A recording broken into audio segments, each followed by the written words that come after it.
అందరికీ మరణాత. లెంటులోని 2వ దినము, గురువారము, శ్రమకాల గుడారము.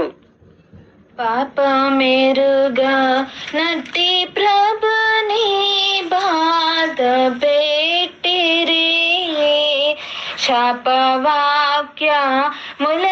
బల్కి శ్రమలు పెట్టిరి, శ్రమలు పెట్టిరి, శ్రమలు పెట్టిరి.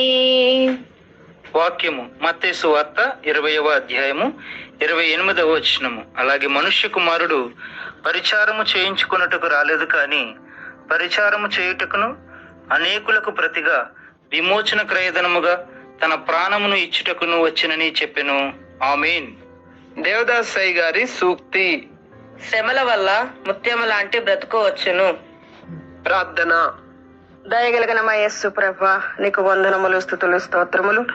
నీవు మా కొరకు సిలువను భరించి జయించిన ఈ జయ విత్తనము మాలో విత్తబడి వృద్ధి పొంది విశ్వాసము దయచేయమని జయమును ఇచ్చుచున్న జయశీలుడని యేసు నామమును బట్టి ప్రార్థించుచున్నాను పరమ తండ్రి. ఆమేన్. దీవెన. సిలువ ధ్యానపరులైన వారులారా, ఆయన సిలువ చరిత్రలోని కాంతి మీ మీద, మీ కుటుంబముల మీద ప్రకాశింప చెయ్యును గాక. ఆమేన్. Bible mission Hyderabad. అందరికీ మరణాత.